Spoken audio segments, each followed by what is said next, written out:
Hello, everyone, and welcome to day 6 of Mindful Living Week. My name is Kaylee Isaacs. I'm the founder of the Awake Network and the producer of Mindful Living Week.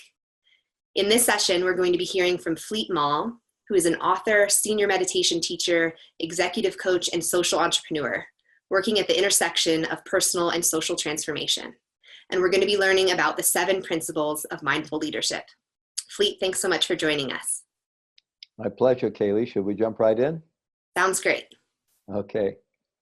All right. Well, welcome, everyone. I really appreciate the opportunity to be part of this Mindful Living Week and sponsored by the Awake Network and Maull Mountain Center.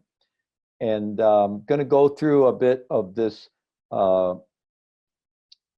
mindful leadership model, which is an integration of mindfulness and emotional intelligence, looking at how we can really set ourselves up to not only be able to positively influence others, but first of all, to actually be able to positively influence ourselves. I like to say in order to be effective leaders with others and for others, we first need to get in a leadership position with ourselves. That's where it all starts. So we're going to go through each of these 7 principles briefly. And towards the end, I'll tell you about an opportunity that we're going to offer in partnership with the Awake Network and to let you explore these a little more deeply if you would like, if you find them interesting. So anyway, we'll jump right in. So clearly, if we're talking about mindful leadership and 7 principles of mindful leadership, you might suspect we're going to begin with mindfulness. So principle 1 is mindfulness and presence. So I think we all know that the leaders we've worked with, been influenced by in positive ways, or to the extent that we've realized that we've been able to express leadership in positive ways ourselves, that it has a lot to do with being present with others, having others experience us as fully present. And by being present, we gain access to a lot more information about ourselves, what we're feeling, what we're needing, what's going on with ourselves in the moment. And the information or the data that we get about ourselves is a lot more accurate as well through basic practices of mindfulness and embodied mindfulness. We also, at the same time, end up getting a lot more data and much more accurate data about the world around us and people we're interacting with. And I'll talk more about that in a moment. But to begin with, I want to focus here on mindfulness and presence. And to do so, I'm going to quickly lead us in an exercise. A particular approach to mindfulness practice. And I imagine most of you, if not all of you, have embraced some kind of mindfulness practice at this point, or at least you're very interested in doing so. And I know all the different presenters that are involved with the Mindful Living Week have been offering short meditations and so forth. So this will be another variation on that really emphasizes being deeply embodied, deeply connected with the body. So if we could just do that together for a moment. If you could find a comfortable posture in whatever kind of seating arrangement you have, to the best of your ability, having that be naturally a posture that feels for you naturally uplifted and dignified, and at the same time stable and relaxed. And then if you would begin bringing your attention to the body. And when I say body, I don't just mean our concept of the body, but the actual tactile physical sensations that make up our experience, our moment-to-moment experience of being alive in a human body, our body. So there are all the sensations on the surface of the skin. So you might begin with the contact points between your body and the chair, your feet and the ground. Perhaps feeling the weight of your clothing, or the contact between your clothing and your skin. Perhaps feeling the passage of air across the nostrils or parted lips with each in-breath and out-breath.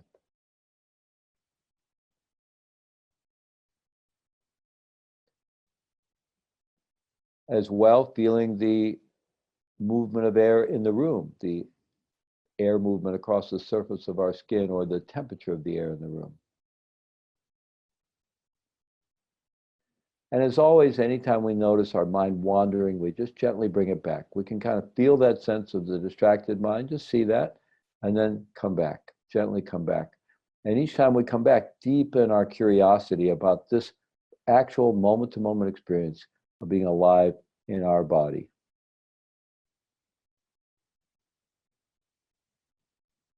So along with all of these sensations we can detect on the surface of the skin, I would like to invite you now to take a deeper dive into all the internal sensations within the body, the overall weight and mass of the muscles and bones, any sensations you can notice and feel of relaxation or tension, aliveness or numbness, the presence of any aches or pains or areas of discomfort in the body,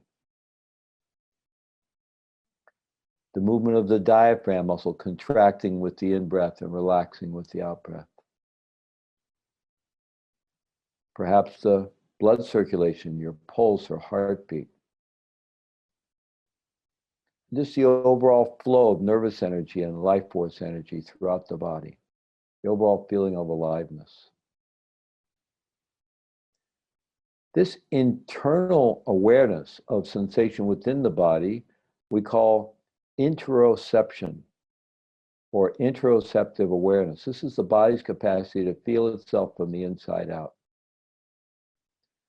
Simple examples of this are when we notice that we're hungry or thirsty, or we notice that we need to use the restroom, or we're experiencing some muscle pain, or perhaps a headache, or maybe some indigestion or something like that. These are all ways in which we all experience interoceptive awareness or interoception. However, we can be aware of it all the time if we cultivate that awareness. And the more aware we are of our body, both externally on the surface of the skin, but very importantly internally all the time, the more we experience ourselves as grounded, present, embodied, and the more others will experience us as grounded, present, embodied, and available, actually.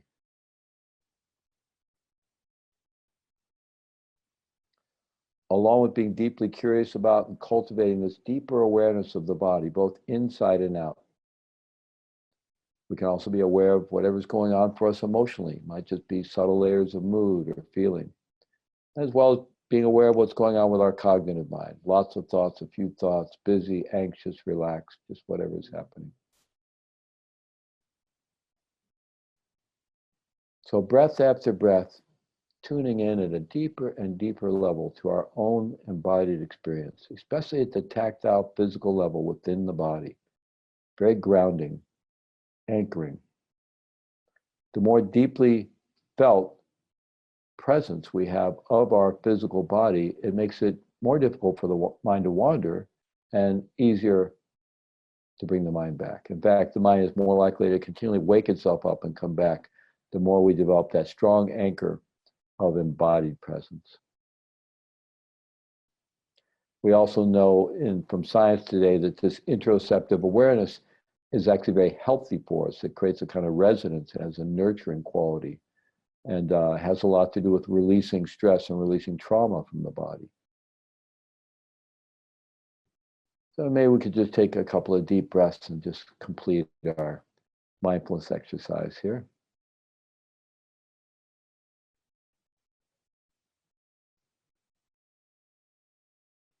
Okay, thank you. So that was cultivating this quality of interoceptive awareness or deep embodiment within the body. And I think that's what we're all looking for in leaders. We're looking for leaders who are going to show up and be fully present. And that requires, some of us are more naturally present than others, and I'm sure there are leaders who have a natural ability to be present, who aren't formal mindfulness practitioners, but they may have some kind of informal mindfulness practice. And we all have mindfulness. I mean, we would all test with a default level of mindfulness. The thing is, through intentional mindfulness training, we know that we could move that default level in a positive direction. Not only will we be more mindful while we're practicing mindfulness, but if we do that regularly, we now know from neuroscience that our default level of mindfulness increases over time. So, that quality, though, I think the key around leadership is the quality in which we're fully present, we're experiencing ourselves as present, and others experience us as present and available. So I'd like to go on to the second principle then, which is emotional intelligence. And most of you are probably very familiar with this idea of emotional intelligence. Daniel Goleman certainly popularized it with his many books on emotional intelligence. And there's been a tremendous amount of research done in the business world and the work world that demonstrates that really there isn't any other measure other than emotional intelligence that so clearly separates or distinguishes great leaders from ordinary leaders. Like, great leaders have very, very high levels, measurable levels of emotional intelligence.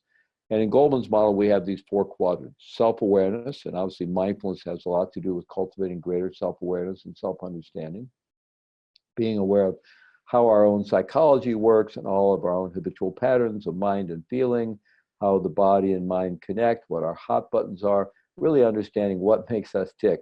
And the more awareness we have around that, then the second quadrant is self-management or self-regulation. And just having that self-awareness allows us to naturally be able to self-regulate more effectively, but then we can learn specific self-regulation tools like mindfulness training or certain kinds of breath regulation techniques that will engage the parasympathetic branch of the autonomic nervous system, the relaxation response.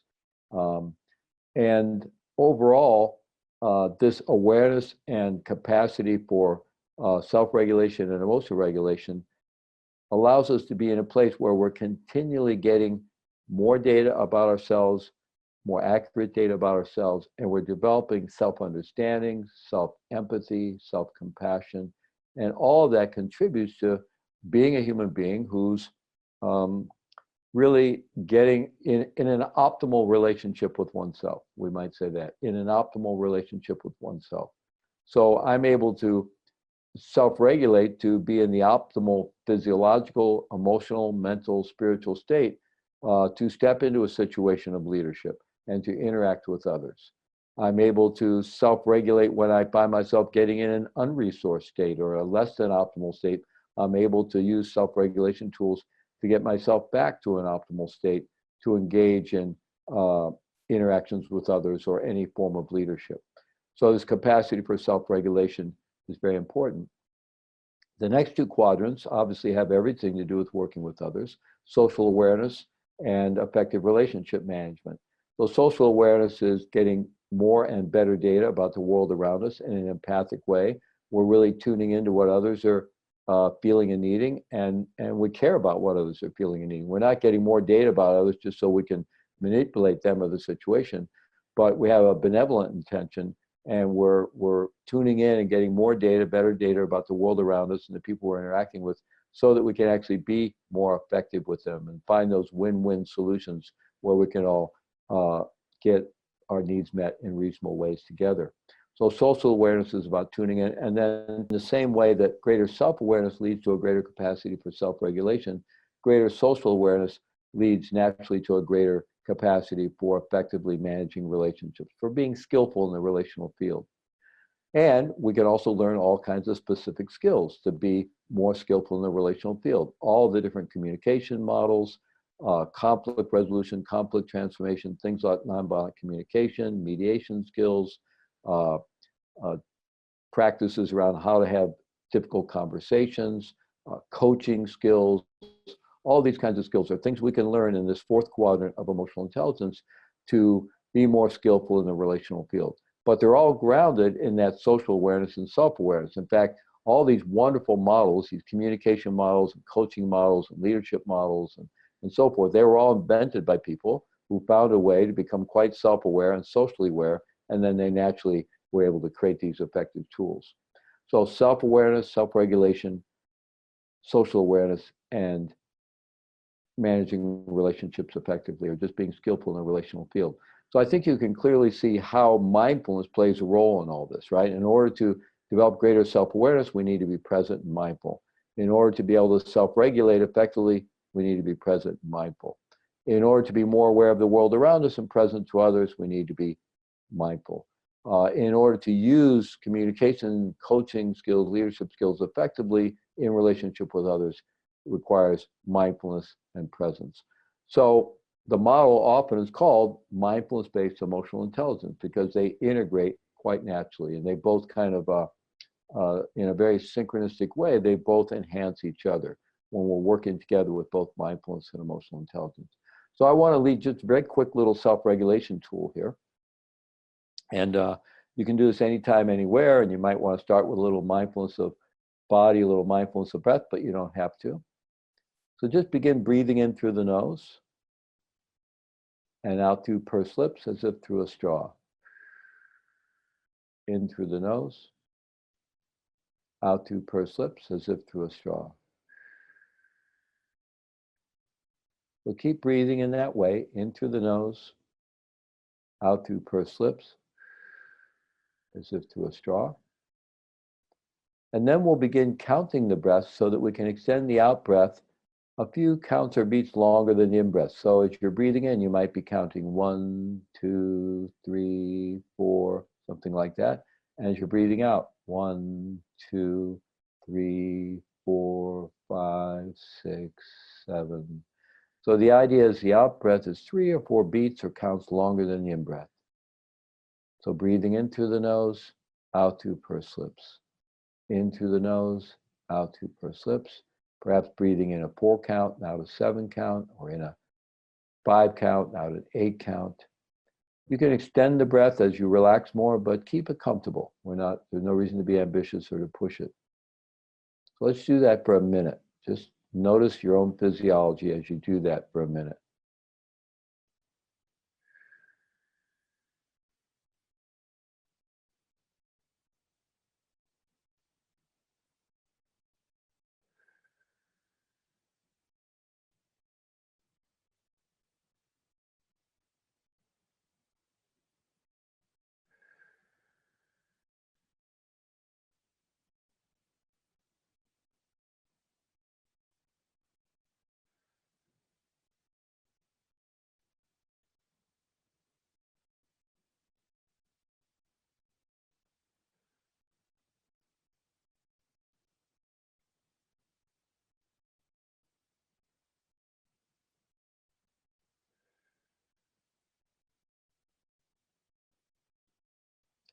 Okay, so I would imagine you noticed your physiology slowing down. You probably felt calmer and more peaceful because what's happening there, because we're breathing in through the nose and out through pursed lips, because we're extending the out breath longer than the in breath, we're directly engaging what's called the relaxation response. We're directly engaging the parasympathetic branch of the autonomic nervous system. Our nervous system has both an accelerator and a brake, right? The sympathetic branch or the stress response is stepping on the gas, the accelerator, right? The relaxation response or parasympathetic branch is like stepping on the brake. And they're both happening all the time. Actually, as we breathe in, we're upregulating. As we breathe out, we're downregulating, which is why with a healthy stress response, we have something called heart rate variability. The heart rate is continually slowing or speeding up a little and slowing down a little, speeding up a little and slowing down. Actually, if our heartbeat is consistent, that's a sign of a poor stress response. We're probably not breathing out enough. We're doing chest breathing and the heart rate's flattening out because we're not getting enough out breath. So managing that through simple breath regulation techniques is a way to self-regulate. And when we're starting to feel a bit unresourced or too upregulated, we can use that simple straw breathing technique to get us back into a place where we're resourced, where we're operating with the full access to our complete brain, and we can be highly relational and effective. All right, so let's go on to the third principle, and this is resiliency or resilience, flexibility, and availability. So again, I think what we're looking for in leaders, we want leaders to be fully present, and we want them to be available. We want them to show up and be willing to listen and be able to hang in there, right? And that requires resilience. And we're really going to show up for people and be available to people and be emotionally transparent in appropriate ways and you know, be really in the relational field with other human beings. It requires a certain strength and resilience, right? So how do we develop that? Well, we know that basic mindfulness practice, basic mind training helps us become more resilient. The current neuroscience says if we practice mindfulness even a little bit every day, it starts to restructure our brain because of the phenomena called neuroplasticity. And over time, the neural pathways supporting greater attentional balance, emotional balance, cognitive balance become more robust.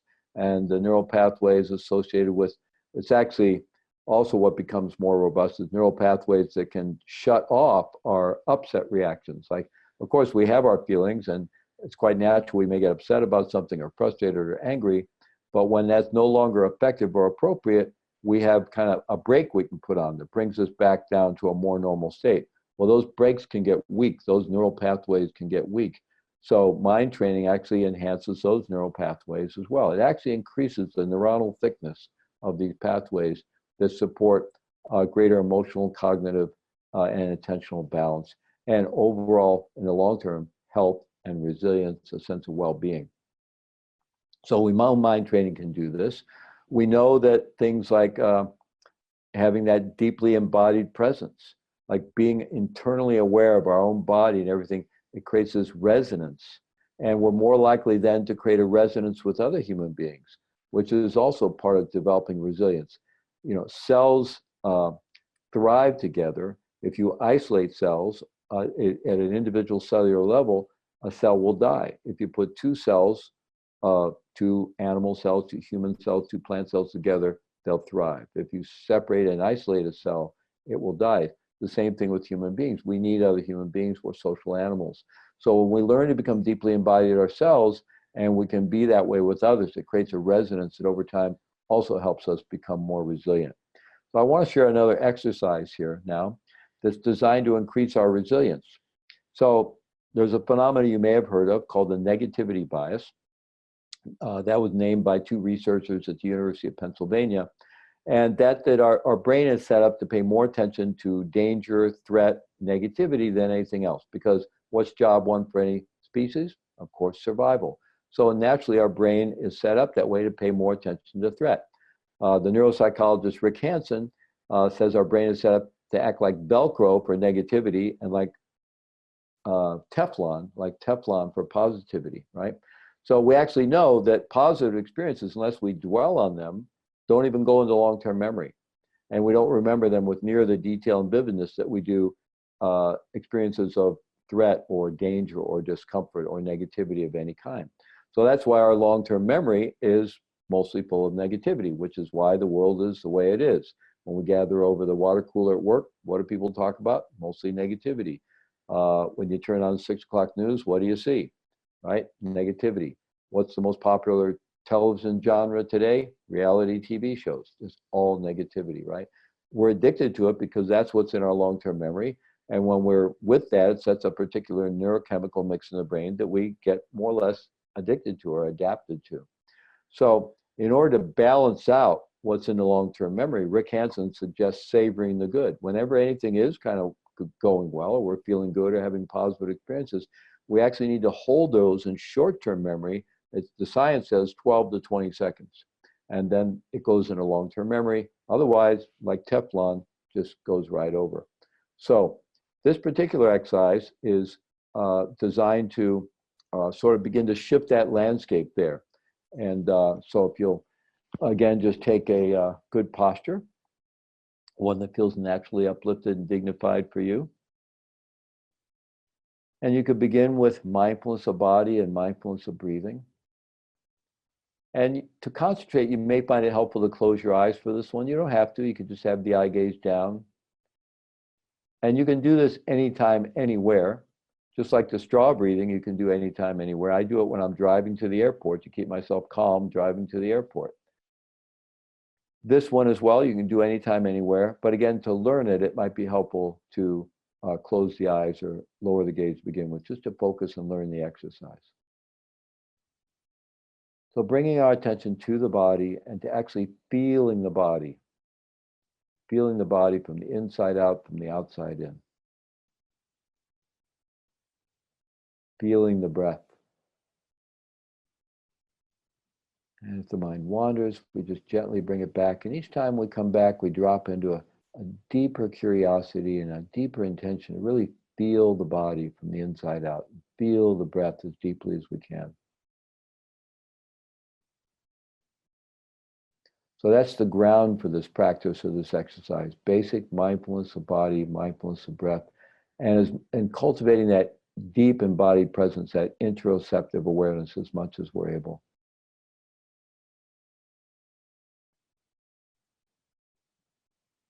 So as we do basic mindfulness of body, mindfulness of breathing practice, I'm going to invite you to contemplate three things, one at a time, and they kind of build on each other. So the first one is that right here, right now, I'm safe. Right here, right now, I'm safe. Just keep repeating that to yourself so that you actually begin to feel that quality of safety in the mind, in the body, in the nervous system. Right here, right now, I'm safe. I'm okay. Now, just contemplating safety could bring up memories of times when you didn't feel safe, and that's fine. Just let those be there and keep bringing your attention back to the reality that right here, right now, you are safe. Right here, right now, I'm safe. I'm okay. Just keep breathing that into the body, into the nervous system, into the very marrow of your bones. Right here, right now, I'm safe. I'm safe. Right here, right now, I'm safe.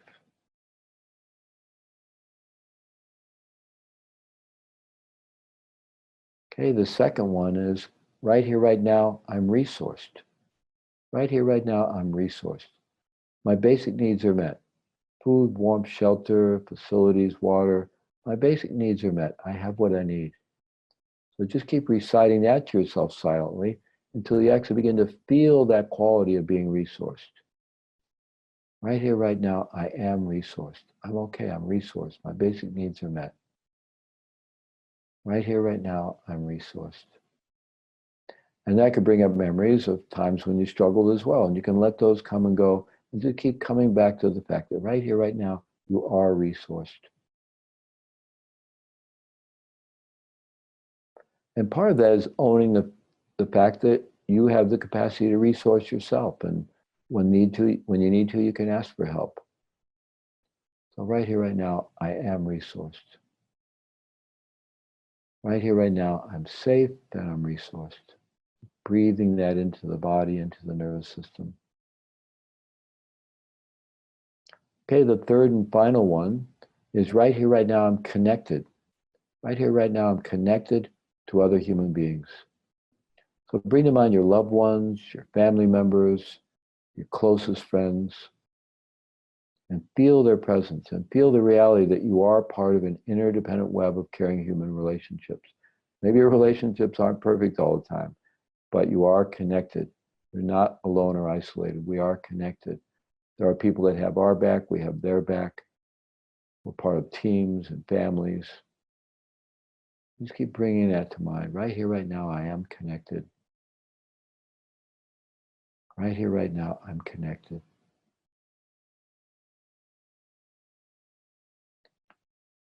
Just keep breathing that into your body, into your mind, into your nervous system. Right here, right now, I'm connected. And then we can finish off with 3 deep breaths and just breathing in these qualities of being safe, resourced, and connected. Safe, resourced, and connected.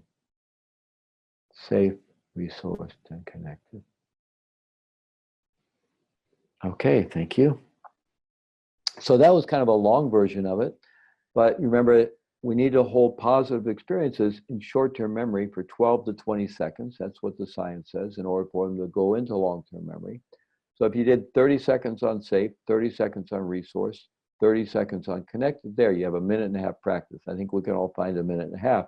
If you do that 3, 4, 5 times a day, you will gradually restructure your brain so the default brain is set up to feel safe, resourced, and connected instead of walking around like, I'm going to die, which is actually the way we walk around in modern life. And we're very easily triggered into an even more extreme, I'm going to die. Right? Our brains have not evolved that much in many ways since the time when we kind of were more exposed, living outdoors without the security of our cars and homes and so forth. And we're very easily triggerable into that survival mode. And when that gets triggered, the reptilian brain takes over, executive function in the neocortex is disengaged, and we're certainly not capable of good leadership in that moment. Okay, so that was the third principle, resilience, flexibility, and availability, right?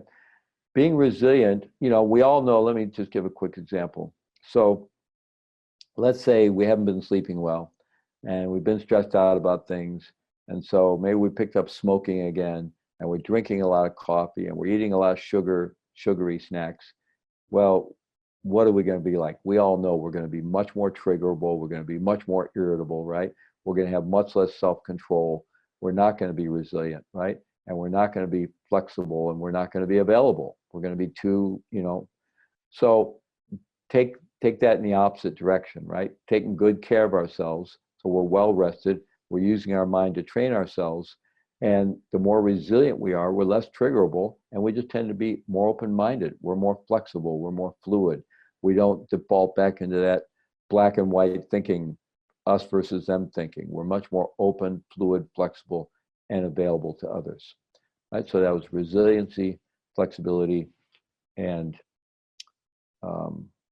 availability. So the fourth principle, and this is really, they're all key, but this is critical to leadership, and that's integrity and ethics. Probably if you had to say what is the most important quality in leadership, I think I would have to say integrity. And I think many other thinkers and trainers around leadership would agree that really who we really are and how we're really showing up in the world and the extent to which our insides match our outsides, right? That we walk the talk. That is in direct proportion to our ability to influence others in positive ways. Because if we're not walking the talk and if we're, saying one thing and doing something else, we're not going to have any ability to really have a positive influence with others. So if we aspire to be leaders, or if life seems to be calling us to be leaders, and we're all leaders on some level, and it's just really critical to kind of sit down and have a conversation with ourselves at some point and say, my life seems to be evolving in the direction of greater and greater responsibility. And that's a wonderful thing. That means I'm working on myself. And, the more we work on ourselves, the more we show up, life will naturally call us forth into greater and greater levels of responsibility. And with that comes the burden of taking integrity seriously. Like there aren't any free passes. There aren't any vacations. And there aren't little compartmentalized parts of our life where we can go not have integrity. Right? It just doesn't work. Number one, that's liable to blow up on us at some point, as we've seen happen for so many leaders out in the world. And number two, all that stuff tends to leak. No matter how much we try to compartmentalize our lives and, sort of behave well here, but let other things go on over here, it's very hard to maintain those boundaries, and the energy leaks through, and we're just not as confident. We're not as relaxed or at home in our own skin because we've got all this stuff going on. So really making that commitment that I'm going to live a life of integrity, not just at work, but at home, at work, in all my relationships. That's really the ground of effective leadership, because I become a whole person. I'm not walking around with a shadow hanging over my head. I'm not waiting for the other shoe to drop. I'm at home in my own skin. I basically develop greater and greater trust with myself. Right? If I can do what I intend to do, none of us are going to be perfect. But if I know I'm doing my best to follow through on what I say I'm going to do for myself and with others, then to the extent that I'm more and more able to do that, I just begin to trust myself more and more. And I have that quality of self-trust, and that shows up as a quality of presence, right? So integrity is everything, and having our own sort of moral compass and some kind of system of ethics. Now, there's a lot of professions that have built-in ethical foundations and ethical guidelines and principles that we actually need to ascribe to and maintain if we're going to be licensed in particular professions and so forth. So there may be that. Many of the religious traditions provide codes of ethics, and so we can make use of all that. And I think it's really important to think about those things and write about those things, and maybe come up with a list of our own. Like these are the 5 most important ethical principles for me, or 10 most. I wouldn't make it too long because we won't remember them. But I think it's really important to do that. What are the ethical principles that are going to guide my life? And really get those down clear on paper and really integrate them and keep them in front of us. I mean, that'd be a great thing to just read every morning when we get up, or have it posted, on our computer at work, that these are the principles that are going to guide my life, guide my decisions, guide how I show up in the world. So that's this idea of living a life of integrity with ethical principles. So then the fifth principle is radical responsibility and radical self-empowerment. Now, this is a big one, and I'll only be able to touch it briefly here. I actually have a whole another course and model called Radical Responsibility. I'm coming out with a book that will be published by Sounds True next spring called Radical Responsibility. But I'll just say simply, it means voluntarily, consciously embracing 100% responsibility or ownership for each and every circumstance we face in life. Each and every circumstance. Now, that includes circumstances we can see through radical honesty that we maybe had a little something to do with creating or setting ourselves up for, but it also includes the ones that just feel like they fell out of the sky and landed in our lap or landed on our head. And everybody would agree that we have nothing to do with it, right? Unless it's something like past karma, and who knows about such things. But really, it just seemed to fall on our head. So why would I own that? You know, our instinct is going to want to be to blame it on someone or something. In fact, we've all been enculturated to continually blame our circumstances and blame our feelings, especially when we're upset, on people and situations outside of ourselves. The problem with that is in doing so, we give away our power. The reason we embrace radical 100% responsibility and ownership for each and every circumstance we face in life, because that's the only place I have any power. That's the only place I have any power. I cannot control the world. I can't control other people. I can't control circumstances. What I can do is focus on what can I do vis-a-vis any given circumstance that I'm facing within my own health, my own body, or in the world around me with the people I'm interacting with, any circumstance I may be facing. If I can focus on that question, what can I do? Maybe this particular circumstance is really terrible. Maybe it's an extreme injustice. Maybe it's absolutely horrible. Still, the salient question at some point is, what am I going to do with it? Am I going to let it take me down into anger and bitterness and being trapped in victim thinking? Or am I going to find some creative way to respond to it to move forward in my life, empower myself to move forward? So that's what we mean by radical responsibility. The problem is, if I'm in a conflict with someone and I'm convinced, and I'm very unhappy about something, and I'm convinced it's their fault, and I may even be able to get people to agree with me. Or, we might get a whole scientific committee together. They might agree it's like 70% that person's fault, and 30% my fault, or 60-40, or 50-50, or 80-20. And I feel vindicated because the people agree with me that it's mostly that person's fault. What good does that do me? I'm giving all my power away, because if I'm unhappy because of what someone else is doing, that means I don't get to be happy again until they change their behavior. And I can't control them. So I just put them in charge of my own state of mind. How do we know we can't control other people? Because we know other people can't control us. We will always find our way. No matter how much somebody tries to control us or intimidate us, we will find our way to get our needs met. We're endlessly creative like that, right? So I don't think any of us want, our friends and coworkers and our family members controlling us. So why do we spend so much time trying to control them? It's just one of our funny characteristics as human beings, but I would encourage, that's a big one we could just give up and be a lot happier. But here, the important idea with radical responsibility is to focus our energy where it can do some good, with that place where we have the most influence, which is just with ourselves, how we work with our own state of mind, our own feelings, our own body, and all the rest of it. With any given circumstance, we can think about it a million ways. One set of thoughts is going to cause us to be really upset and really miserable, and then, maybe get us really stuck and allow us not to move forward and get us caught up in all kinds of unproductive things. Another set of thoughts, another way of looking at it, could lead to all kinds of creative solutions and thinking about it and feeling about it in a completely different way. So how we think about things, how we perceive things, drives how we feel about them, and how we feel about drives how we behave, and that drives our results. So focusing on that whole internal landscape in terms of circumstances, the meaning we add to them, the thoughts we have about them, the perceptions that creates, the feelings that result, and the behaviors that result, and then our behaviors create results in our life. So that's the landscape that we can start to take charge of and really put ourselves in a leadership position with ourselves in our own life, which then allows us to be completely available to others and others feel safe around us because we're not blaming them for our stuff. We're not projecting our stuff onto them. We're not blaming them for our stuff. It's not to say that other people don't have a part to play in things, but we're allowing other people to be other people and to deal with their own stuff and be responsible for their own actions. We're taking responsibility for ourselves and staying open. We're keeping our side of the street clean, so to speak, which at least allows the opportunity for others to do the same.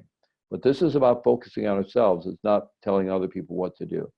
So this quality of accountability and radical ownership is really at the heart of good leadership.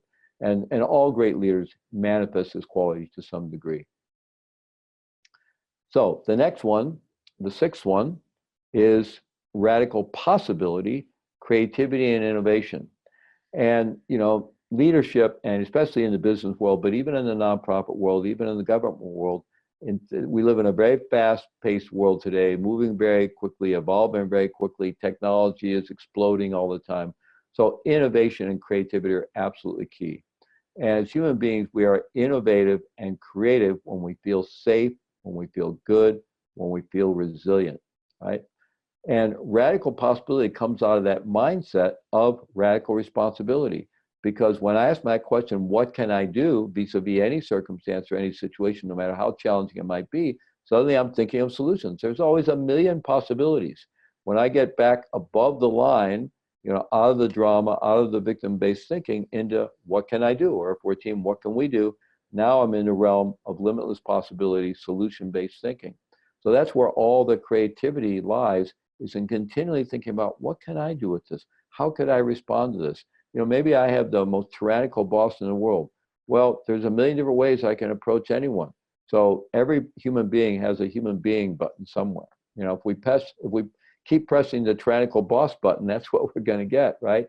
But they have a human being button somewhere. It may be, kind of really protected and covered up. But, if we're skillful enough and our intentions are benevolent, we're not just trying to manipulate someone, over time we can find skillful ways to approach just about anyone or any situation. At least one way is going to be better than another way. So that's the idea of coming from that place of possibility. And it's really in that mindset that all innovation, right? When we get into the victim mindset, I don't have any control, I'm helpless, I'm powerless, I'm this happening, that's happening, it's not my fault, it's them, it's they, it's what, that stifles any sense of creativity, completely shuts down creativity and innovation. It's all about survival, fear-based thinking. I lead a lot of brainstorming and design processes in the business world, and I may have 15 people in a room, or 5 people, or 50 people in a room involved in some kind of design process. My main job as a facilitator is to get the room safe, because a lot of people are looking around, trying to look smart, worried about who's in control and the power balances in the room, and all, nothing happens. But as soon as people feel safe enough to drop all that, then the creativity just explodes, right? And that sometimes can take half a day. Sometimes it can take a couple of days to really get it to explode, to get a group of people to feel that safe with each other. So it's that quality that really spurs innovation and creativity. Okay, well, that brings us to the final one, the seventh principle, and that's the spirit of mastery. Embracing the context of being a lifelong learner, right? A life of training and practice. Usually we have the idea we're training to get some, like I'll work real hard at this to get to some result.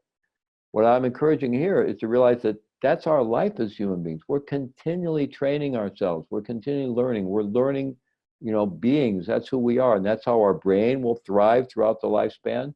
And that's how we will thrive.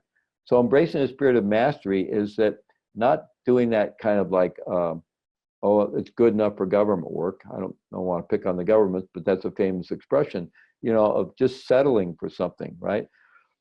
That instead, we're continually, aspiring to excellence and aspiring to mastery. And that's like, not that we're going to get some place called mastery, but that we're lifelong learners. We're continually developing ourselves and building new skills and refining our skills. And that we see that not as a means to get somewhere, but actually it's a way of life. We begin to really appreciate that. There's a wonderful book by a man named George Leonard that came out quite a few years ago. It was called Mastery. It's a wonderful little book. He was a journalist who late in his life found Aikido and got involved in that particular martial art and really developed this great love of the practice. And it wasn't about getting to some belt. It was about being in that spirit of mastery, continually aspiring to excellence and actually learning to love the practice itself, to love the journey itself.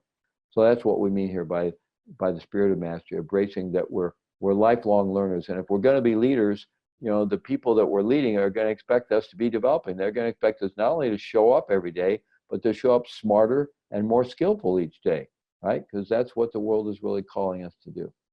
Okay, so that was the 7 principles of mindful leadership. And if you would like to take a deeper dive into that, we're going to offer my online course, The 7 Principles of Mindful Leadership, to you all, the Awake Network audience, at a drastically reduced price.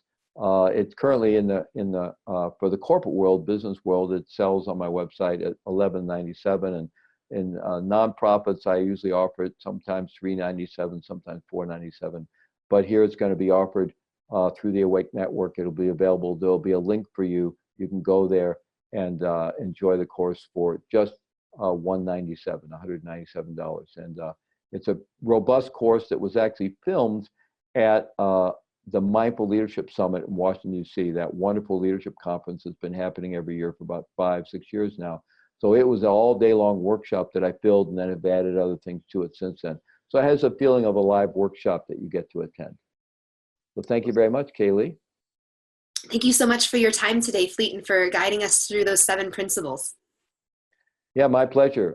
It's really what's supported me in my life and allows me to show up in ways that at least feel more beneficial. And seems like the world keeps calling me to do stuff. So I guess it's beneficial in some way or another. And but it just really works. And I get to, at the end, I lead very long trainings very often, sometimes 12-hour trainings, and really do long work days of leading trainings and doing consulting work and coaching work, but also leading some very intensive training. In fact, some I lead are even 14 hours a day. And by using these principles, at the end of the day, I actually feel renewed and nourished. I don't feel exhausted. So it's really been the key to thriving as a leader, a trainer, and teacher, and so forth in my life. So I'm happy to offer it to others. Well, thank you so much for sharing them with us today, and take care. Thank you. You too.